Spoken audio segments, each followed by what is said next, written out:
Bro, imagine creating video games.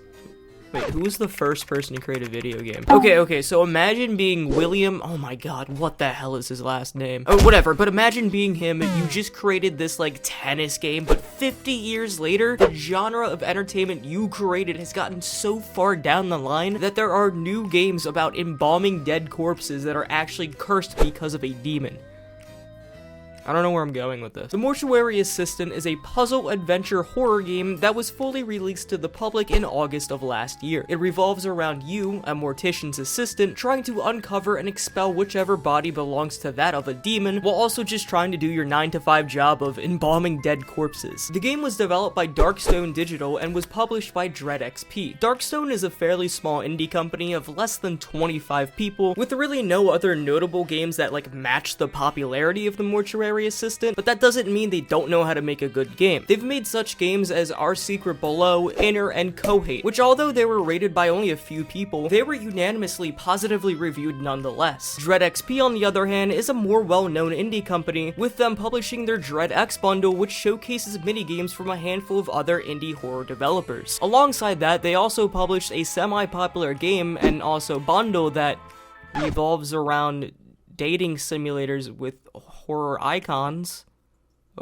Okay. But nonetheless, the Mortuary Assistant is very obviously both the company's most successful release, with it standing at a whopping 92% from almost 4,000 reviews on Steam. So with that said, is the Mortuary Assistant a good game, or does it deserve to be cremated so it can never be talked about again? Well, why don't you all sit back, relax, and watch as a demon tries to beat the ever-living shit out of you while you're trying to wipe a dead body's face. Alright, starting off with the story of the game, you are Rebecca Owens. Having a troubled childhood because of being diagnosed with dead parent syndrome, you are now at the point in life where you're about to finish off your internship at Riverfields Morgue. Riverfields is known by a lot of people to be the haunted area of your town, with even your grandmother telling you that you shouldn't be working there. But I mean, haunted shit, ghosts? Come on, let's be real, nothing bad will happen today on shift, right? Upon going to the totally not haunted morgue, your instructor Raymond Delver instructs you to embalm a dead body solo, so that way you can be tested to see if you're a good mortician or not. While taking care of the body, you'll notice two things though. One, as requested by a person named Zoe, you're supposed to fill out some intern papers. However, Zoe is a person that you don't see this shift and actually throughout the office at any time, which is oddly strange if you ask me.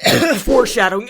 2, while trying to embalm the dead body, you'll notice some windows shutting, dark figures roaming the area, and somebody whispering into your ear that you'll die tonight. Guys, I think this place might actually be haunted. Once the latter event happens, and once you fully embalm the body, Raymond lets you leave early for the night so that he can take care of the body. Once you're at your very awful looking apartment, like what the fuck is this? Hold on, let's take a second to talk about this. A microwave built into a wall, a dresser on top of a TV stand, and no bed whatsoever. This feels more like a Dr. Seuss prison cell than a college dorm. You get a call from Raymond telling you that he needs you to take care of 3 new bodies that arrived at the morgue late tonight. Taking this as the you got the job moment, you head over there. But instead, Raymond locks the door and tells you that the demon chose you, whatever that means, and that you need to burn its body before you get possessed throughout the night. All in all, it's a very digestible yet pretty good story. You work as a simple mortician trying to embalm all bodies like any mortician would, but then boom, one of the bodies is cursed and you have to expel it before you become the demon. I also like the characters in this game as well. They're all pretty down-to-earth people. You know, you have the religious yet cautious grandmother who most likely knew that this would happen, but tries to make her granddaughter stay protected with the cross, and also is a baddie. God damn.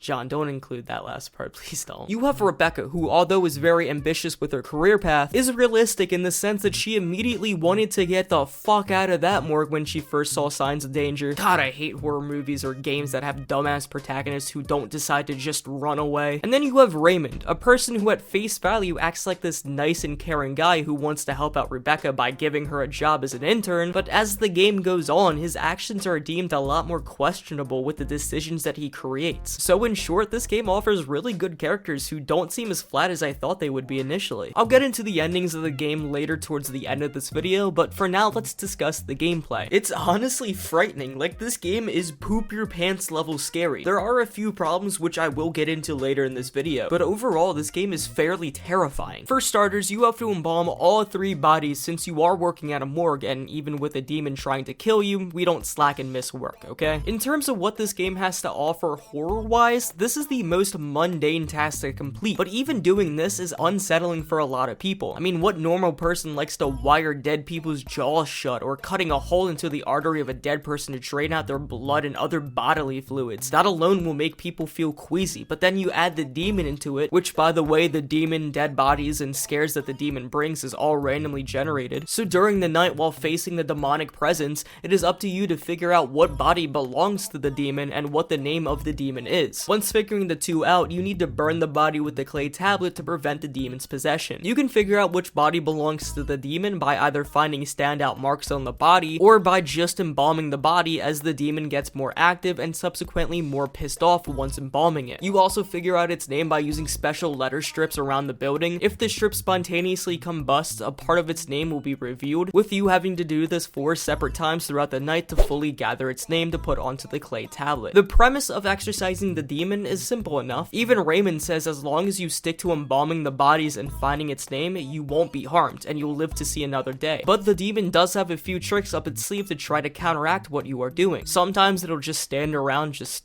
watching you. Other times it'll open or shut a door or window, or maybe even ring the phone to subvert your focus. It might even possess one of the dead bodies to scare the shit out of you. And hell, if the demon really wants to, it can mess with your character's mind and trick her into believing that she's in another place. Like with one of my playthroughs, the demon tricked my character into believing that I was in the same crack den where your mother died from ODing on heroin. But like, holy shit though.